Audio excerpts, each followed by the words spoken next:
yang duduk di kursi kosong.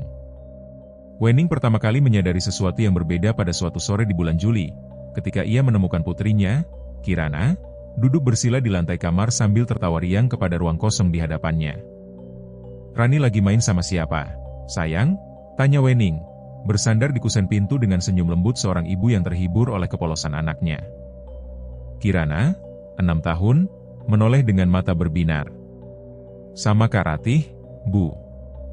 Kak Ratih baru cerita lucu banget. "Oh ya? Kak Ratih siapa?" "Kakak Rani," jawab Kirana, seolah itu jawaban paling jelas di dunia. Dia bilang dia udah lama nungguin Rani lahir. Wening tersenyum, meski ada sesuatu yang terasa aneh menggelitik di dadanya, sesuatu yang tak bisa ia jelaskan saat itu. Kirana adalah anak tunggal. Tak pernah ada kakak dalam cerita keluarga mereka, setidaknya yang pernah diceritakan padanya. Teman imajinasi anak-anak memang suka begitu, kata Galih, suaminya, malam itu ketika Wening menceritakan kejadian tersebut sambil mereka berbaring di ranjang. Psikolog anak bilang itu normal, bagus malah buat perkembangan kreativitas mereka. Galih bahkan sempat mencari beberapa artikel di internet malam itu, membacakan kutipan-kutipan penenang tentang bagaimana hampir sepertiga anak-anak pernah mengalami fase memiliki teman imajiner, sebuah tahap perkembangan yang wajar dan bahkan sehat secara psikologis. Wening ingin sekali mempercayai kata-kata itu sepenuhnya. Wening mengangguk, mencoba meyakinkan dirinya sendiri. Tapi jauh di lubuk hatinya, nama, Ratih, itu nama yang tak pernah sekalipun mereka sebutkan di depan Kirana terus terngiang, menolak untuk diabaikan begitu saja. Rumah mereka adalah rumah sederhana bergaya Jawa modern di pinggiran kota, dikelilingi pohon mangga tua peninggalan orang tua Galih yang sudah berdiri sejak sebelum rumah itu direnovasi. Kirana adalah cahaya kecil yang mengisi rumah itu dengan tawa sejak hari pertama kelahirannya anak yang selalu Wening syukuri kehadirannya setiap hari, mengingat betapa panjang dan melelahkan perjalanan mereka sebelum akhirnya bisa memiliki seorang anak yang sehat dan tumbuh dengan baik. Galih bekerja sebagai guru SMA di kota, pulang setiap sore dengan cerita-cerita ringan tentang murid-muridnya yang selalu berhasil membuat Wening tertawa setelah hari yang panjang mengurus toko kue kecil yang ia kelola dari rumah. Kehidupan mereka, sebelum semua kejanggalan ini dimulai, terasa hampir sempurna, keluarga kecil bahagia yang telah melewati masa-masa tersulit dan akhirnya menemukan kedamaian. Namun kini, setiap kali Wening menatap Kirana bermain sendirian di sudut kamar, tertawa pada udara kosong, bayang-bayang kedamaian itu terasa semakin rapuh, seolah sesuatu dari masa lalu yang telah lama mereka kubur perlahan mulai merangkak naik ke permukaan. Kursi kosong di meja makan. Minggu berikutnya, kebiasaan baru Kirana mulai lebih nyata. Setiap makan malam, ia meminta piring tambahan diletakkan di kursi kosong di sebelahnya, kursi yang selama ini hanya jadi tempat menaruh tas sekolah atau mainan yang belum dirapikan. "Buat siapa, Rani?" tanya Galih, mencoba bersikap santai meski nada suaranya sedikit kaku. "Kak Ratih, yah. Dia lapar juga." Awalnya, Wening dan Galih menganggapnya lucu, bahkan menggemaskan cara anak-anak memproses dunia dengan imajinasi mereka yang liar. Mereka ikut bermain, bertanya pada Kak Ratih bagaimana harinya, membiarkan Kirana menjawab dengan penuh semangat seolah menerjemahkan kata-kata kakaknya yang tak kasat mata. Tapi lambat laun, detail-detail yang diucapkan Kirana mulai terlalu spesifik untuk sekadar imajinasi anak kecil. Kak Ratih bilang, "Dulu rumah kita catnya warna kuning, bukan putih kayak sekarang," kata Kirana suatu hari, sambil mewarnai gambar rumah di buku gambarnya. Wening membeku. Rumah itu memang pernah dicat kuning 8 tahun lalu, sebelum mereka merenovasinya, jauh sebelum Kirana lahir. Tak ada foto lama yang tergantung di rumah yang bisa memberi Kirana informasi itu. Tak ada yang pernah menceritakannya. "Dari mana Rani tahu warna cat rumah dulu?" tanya Wening, berusaha terdengar biasa saja. Kak Ratih yang cerita. Katanya dia ingat banget soalnya dia lahir waktu rumah masih kuning. Percakapan-percakapan kecil.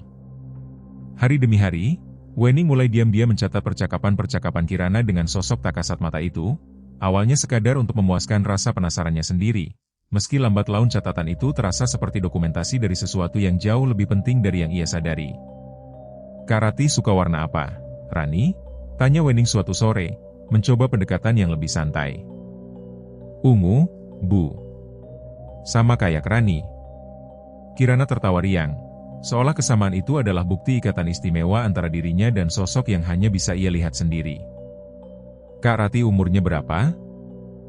7 tahun terus, Bu. Gak nambah-nambah.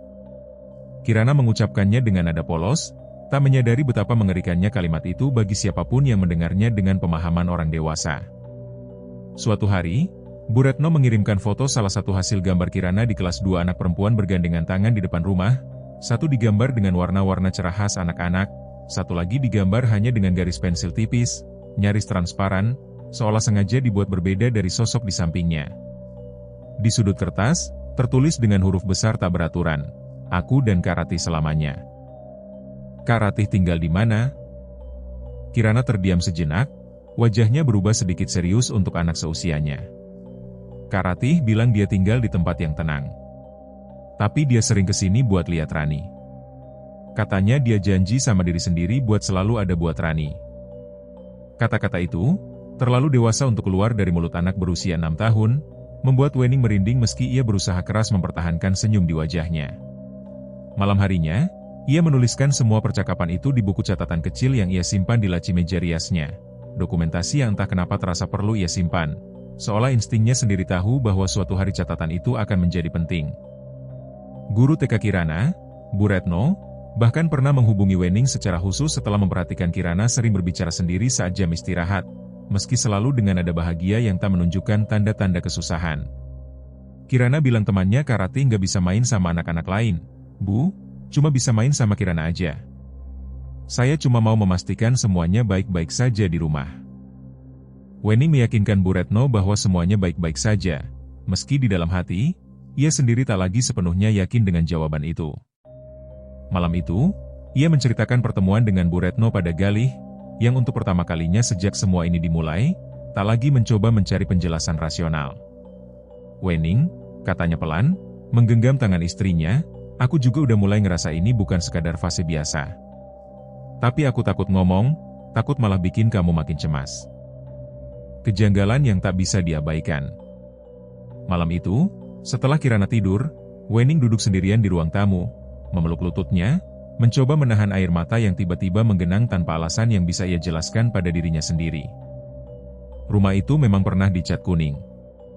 Dan 7 tahun lalu, sebelum Kirana lahir, memang pernah ada seorang bayi seorang putri yang lahir dan meninggal hanya dalam hitungan hari, jauh sebelum mereka sempat benar-benar mengenalnya. Mereka menamainya Ratih. Wening tak pernah menceritakan hal itu pada siapapun di luar keluarga inti, apalagi pada Kirana yang bahkan belum lahir saat kejadian itu terjadi.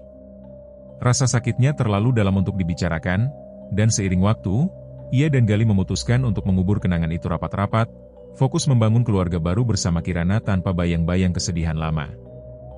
Bagaimana mungkin Kirana tahu nama itu? Objek-objek kecil di kamar Kirana mulai berpindah tempat tanpa penjelasan. Boneka yang selalu Wening letakkan di rak, kadang ditemukan duduk rapi di atas bantal seolah sengaja dipindahkan. Krayon yang Kirana pakai mewarnai kadang tersusun membentuk pola-pola aneh di lantai saat pagi hari, seperti seseorang menatanya semalaman. Suatu malam, Wening terbangun mendengar suara tawa kecil dari kamar Kirana, bukan suara Kirana sendiri, tapi suara lain, lebih halus, lebih tinggi, tertawa bersahutan dengan tawa putrinya seolah dua anak sedang bermain bersama dalam gelap. Ketika ia membuka pintu kamar, hanya Kirana yang terlihat, tertidur pulas di ranjangnya, seolah tak pernah terbangun sama sekali. Kejadian serupa terus berulang dalam berbagai bentuk. Suatu pagi, Wening menemukan tulisan tangan anak-anak yang belum sempurna di embun jendela kamar Kirana. 2 kata sederhana, "Sayang Rani." Meski Kirana sendiri baru bisa menulis huruf-huruf terpisah, belum sanggup merangkai kalimat sesederhana itu dengan rapi. Ketika ditanya, Kirana hanya tersenyum dan bilang, "Itu Kak Ratih yang nulis, Bu. Aku ngajarin dia cara pegang jari di kaca." Foto-foto keluarga di dinding ruang tamu, yang selama ini tergantung rapi sejak bertahun-tahun lalu, suatu pagi ditemukan sedikit miring semuanya, kecuali satu bingkai kosong yang selama ini memang belum pernah diisi foto apapun, tergantung di ujung deretan tanpa alasan jelas mengapa keluarga itu membelinya. Bingkai kosong itu adalah satu-satunya yang tergantung lurus sempurna, seolah seseorang baru saja merapikannya dengan penuh perhatian. Di lain waktu, mainan-mainan kecil Kirana yang biasa berserakan di kamarnya ditemukan tersusun rapi membentuk barisan sempurna setiap pagi, meski malam sebelumnya Wening yakin betul belum sempat merapikannya sendiri. Setiap kejadian kecil itu membawa Wening kembali ke kenangan yang telah lama ia coba kubur, kenangan tentang minggu-minggu setelah kepergian Ratih, ketika rumah ini masih dicat kuning, ketika ia masih terlalu lemah dan hancur untuk bahkan bangun dari ranjang, apalagi mempertanyakan detail-detail kecil yang mungkin seharusnya ia curigai sejak awal. Bibi Sekar. Bibi Sekar, adik Wening satu-satunya, tinggal bersama mereka sejak Kirana lahir, membantu mengasuh keponakannya sembari menyelesaikan studi paruh waktu di universitas dekat rumah. Sekar sangat menyayangi Kirana mungkin, pikir Wening kadang, terlalu menyayangi, dengan cara yang kadang terasa posesif dan berlebihan untuk ukuran seorang bibi. Tapi belakangan ini, Wening memperhatikan perubahan aneh pada adiknya setiap kali nama Kak Ratih disebut. Wajah Sekar akan memucat seketika, tangannya mengepal erat, dan ia akan buru-buru mengalihkan pembicaraan atau bahkan meninggalkan ruangan sama sekali. Sekar, kamu kenapa sih? Tiap kali Rani cerita soal Kak Ratih, kamu selalu kelihatan ketakutan, tanya Wening suatu sore, saat mereka berdua di dapur sementara Kirana bermain di halaman. Gak kenapa-napa, Mbak. Cuma, gak enak aja dengar anak kecil ngomongin hal-hal begituan. Sekar menghindari kontak mata, sibuk mengaduk teh yang sebenarnya sudah cukup diaduk sejak tadi. Kamu tahu sesuatu, ya? Enggak, Mbak. Beneran enggak? Suara Sekar bergetar sedikit, cukup untuk membuat kecurigaan Wening semakin dalam, meski ia belum tahu persis kecurigaan macam apa yang mulai tumbuh di benaknya. Sekar sendiri adalah sosok yang selama ini selalu diandalkan keluarga lulusan psikologi yang sempat menunda kelanjutan studinya demi membantu Wening mengurus Kirana sejak bayi, seseorang yang oleh tetangga sekitar selalu dipuji sebagai bibi paling penyayang yang pernah mereka lihat. Sekar sendiri belum menikah, sempat menjalin hubungan serius beberapa tahun lalu yang berakhir tak lama setelah keguguran yang ia alami kehilangan yang menurut pengakuannya sendiri saat itu, membuatnya memutuskan untuk sepenuhnya fokus membantu keluarga kakaknya alih-alih mencoba membangun keluarga sendiri lagi. Wening sendiri selama ini tak pernah sekalipun meragukan ketulusan kasih sayang adiknya, bahkan sering bersyukur memiliki Sekar yang begitu rela mengorbankan waktu mudanya demi membantu keluarga kakaknya. Tapi belakangan, kasih sayang itu mulai terasa berbeda, lebih intens, lebih posesif, dengan cara yang membuat Wening kadang merasa seperti pengamat, bukan lagi ibu utama dalam kehidupan putrinya sendiri. Sejak percakapan itu, Sekar mulai menunjukkan pola perilaku yang lebih mengkhawatirkan, berusaha keras menjauhkan Kirana dari momen-momen sendirian, selalu ingin berada di dekatnya, bahkan kadang tanpa sepengetahuan Wening dan Gali membawa Kirana keluar rumah dengan alasan yang terburu-buru dan kurang masuk akal. Di sekolah. Suatu hari, Wening dipanggil kepala sekolah TK Kirana untuk pertemuan mendadak. Duduk di ruangan kecil yang penuh gambar krayon anak-anak di dinding, Wening merasakan kecemasan yang familiar mulai menjalar. Bu Wening, kami perlu bicara soal insiden kemarin, kata kepala sekolah, Bu Indah, dengan nada hati-hati. Ada anak lain, Bimo, yang mencoba merebut mainan Kirana waktu istirahat. Kirana gak melawan sama sekali, tapi tiba-tiba Bimo terjatuh sendiri, padahal gak ada yang mendorongnya. Bimo bilang dia ngerasa kayak didorong sama tangan yang gak kelihatan. Wening merasakan darahnya seolah membeku. Kirana gak apa-apa, kan, Bu? Kirana baik-baik saja, cuma kelihatan tenang banget, malah sedikit terlalu tenang untuk situasi seperti itu. Dia cuma bilang, Kak Ratih gak suka orang yang jahat sama Rani. Bu Indah menatap Wening lekat-lekat. Saya gak bermaksud macam-macam, Bu Wening, tapi apa di rumah ada yang perlu kami ketahui soal kondisi Kirana? Wening pulang hari itu dengan pikiran yang semakin kalut, kesadaran yang semakin nyata bahwa apapun atau siapapun yang menyertai putrinya, kehadirannya kini mulai memengaruhi dunia nyata dengan cara yang tak lagi bisa dijelaskan sebagai kebetulan atau imajinasi anak-anak semata. Insiden di taman. Ketegangan di rumah semakin terasa seiring hari-hari berlalu. Sekar mulai jarang tersenyum seperti biasanya, matanya sering menerawang kosong saat mengira tak ada yang memperhatikan, dan volume suaranya turun drastis setiap kali Kirana menyebut nama kakaknya yang tak kasat mata. Suatu sore, Sekar mengajak Kirana ke taman kompleks tanpa memberitahu Wening lebih dulu sesuatu yang tak pernah dilakukannya sebelumnya.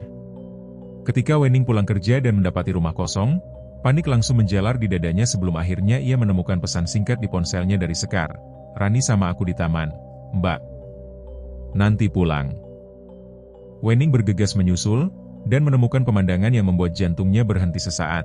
Sekar terduduk di bangku taman, pergelangan tangannya memerah dan sedikit bengkak, wajahnya pucat pasi, sementara Kirana berdiri beberapa meter darinya, menatap dengan ekspresi yang aneh tenang untuk anak seusianya. Sekar, kamu kenapa? Tanya Wening, berlari mendekat. "Gak apa-apa, Mbak. Kepeleset doang tadi." Tapi mata Sekar melirik gelisah ke arah Kirana, seolah ketakutan pada sesuatu yang tak bisa ia jelaskan. Kirana sendiri berdiri tenang di sisi lain taman. Tangannya terangkat pelan seolah baru saja melepaskan genggaman dari sesuatu atau seseorang yang tak kasat mata di sampingnya. Ekspresi wajahnya begitu damai, kontras mencolok dengan ketakutan yang jelas terpancar dari wajah Sekar. Dalam perjalanan pulang, Kirana menggumam pelan, cukup untuk didengar Wening dari kursi depan mobil. "Kak Ratih marah tadi. Katanya Bibi Sekar nggak boleh bawa Rani jauh-jauh sendirian." Wening menatap putrinya lewat kaca spion, dan untuk pertama kalinya, rasa takut yang sesungguhnya mulai menjalar di sekujur tubuhnya bukan takut pada Kak Ratih, tapi takut pada apa yang mungkin sedang coba dilindungi oleh sosok tak kasat mata itu, dan dari siapa perlindungan itu sebenarnya ditujukan. Ketegangan yang memuncak. Malam itu, setelah Kirana tidur, Wening akhirnya menceritakan semuanya pada Galih, setiap detail kejanggalan yang selama ini ia simpan sendiri, ditambah insiden di taman yang baru saja terjadi. "Aku rasa kita perlu bantuan, Mas. Bukan cuma psikolog anak. Aku rasa ini bukan sekadar imajinasi." Galih, yang selama ini berusaha rasional dalam menghadapi semua kejanggalan, akhirnya mengangguk lelah. "Ibuku pernah cerita soal Nyai Sumirah, orang pintar yang cukup dihormati di kampung sebelah. Katanya beliau sering bantu keluarga yang anaknya kelihatan sensitif sama hal-hal begini. Keesokan harinya, mereka menghubungi Nyai Sumirah, seorang wanita tua berusia sekitar 70-an dengan mata yang tajam namun teduh, yang menyambut mereka di rumah kayu sederhananya dengan aroma dupa yang menenangkan. Nyai Sumirah meminta mereka duduk melingkar di atas tikar pandan, sementara asap dupa mengepul pelan dari cawan kecil di tengah ruangan. Beliau memejamkan mata sesaat, bibirnya bergerak pelan melafalkan doa-doa dalam bahasa Jawa kuno yang tak sepenuhnya dipahami Wening, sebelum akhirnya membuka mata dengan tatapan yang terasa jauh lebih tajam dari sebelumnya. Setelah mendengarkan cerita mereka secara lengkap, Nyai Sumirah terdiam lama, matanya menerawang jauh seolah membaca sesuatu yang tak terlihat oleh mata biasa. "Ada dua kemungkinan di sini, Nak," katanya akhirnya. "Bisa jadi ini roh yang menempel, ingin mengambil sesuatu dari anakmu. Atau..." Ia berhenti, menatap Wening dengan tatapan yang membuat bulu kuduk Wening merinding. "Atau ini roh yang menjaga, karena tahu ada bahaya nyata yang mengintai anak itu, bahaya yang datang dari dunia manusia, bukan dari dunia gaib." Beliau menatap Wening lekat-lekat. "Ibu perlu introspeksi. Roh yang baik gak akan menempel tanpa alasan kuat. Kalau benar ini roh penjaga, biasanya ada ikatan darah, ikatan yang begitu dalam sampai kematian pun gak bisa memutuskannya. Coba ibu pikirkan baik-baik, apa ada anggota keluarga yang meninggal sebelum Kirana lahir, yang mungkin masih punya urusan yang belum selesai?" Pertanyaan itu menghantam Wening seperti petir di siang bolong. Pengakuan. Kata-kata Nyai Sumirah terus terngiang di kepala Wening sepanjang perjalanan pulang, memaksanya menghadapi sesuatu yang selama 7 tahun ini ia coba kubur dalam-dalam. Malam itu, Wening akhirnya duduk bersama Galih di ruang tamu, dan untuk pertama kalinya sejak kejadian itu terjadi, ia menceritakan detail yang selama ini tak pernah sepenuhnya ia ungkapkan bahkan pada suaminya sendiri. "Mas ingat kan, malam Ratih meninggal, Sekar yang jaga dia? Aku lagi dirawat di ruang pemulihan pasca operasi sesar, badanku masih terlalu lemah buat bangun. Sekar yang bilang mau jagain Ratih semalaman biar aku bisa istirahat." Galih mengangguk pelan, ingatan lama itu jelas masih menyisakan luka di wajahnya. Wening menarik napas dalam-dalam, mengingat kembali malam itu dengan kejernihan yang baru saja ia sadari mungkin selama ini sengaja ia hindari. Waktu itu, ia terlalu larut dalam euforia menjadi ibu baru, terlalu lelah secara fisik pasca operasi, untuk benar-benar memperhatikan tanda-tanda yang mungkin seharusnya membuatnya waspada. "Yang gak pernah aku ceritain," lanjut Wening, suaranya mulai bergetar, "waktu itu Sekar baru aja keguguran 3 bulan sebelumnya. Kandungannya sendiri, yang katanya dia udah coba banget buat dijaga. Dia hancur banget, Mas. Aku ingat dia bilang ke aku, sambil nangis, 'Kenapa Mbak yang dikasih, aku yang kehilangan?' Aku pikir itu cuma ungkapan sedih sesaat. Aku nggak pernah nyangka." "Nggak pernah nyangka apa?" tanya Galih, suaranya nyaris berbisik. Paginya, waktu perawat masuk, Ratih udah nggak bernapas. Dokter bilang SIDS, sindrom kematian bayi mendadak, gak ada yang bisa disalahkan. Tapi Sekar, malam itu Sekar kelihatan aneh banget waktu dokter ngasih tahu.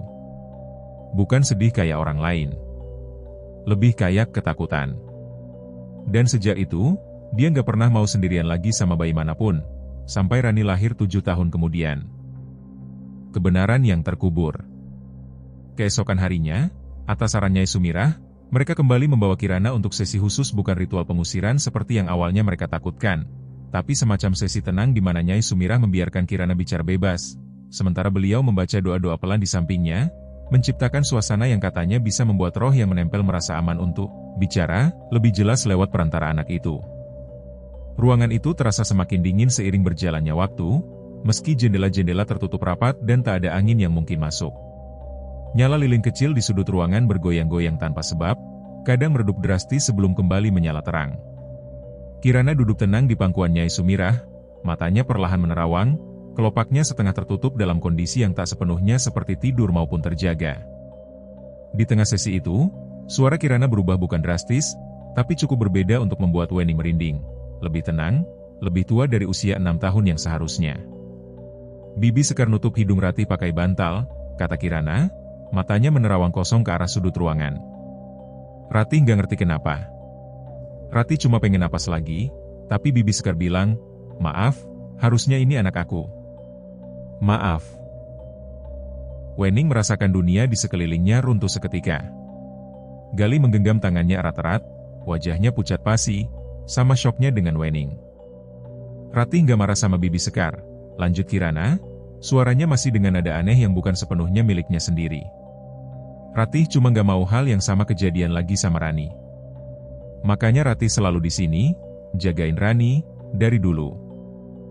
Gali menutup wajahnya dengan kedua tangan, tubuhnya berguncang menahan tangis yang selama 7 tahun tak pernah benar-benar ia izinkan keluar sepenuhnya.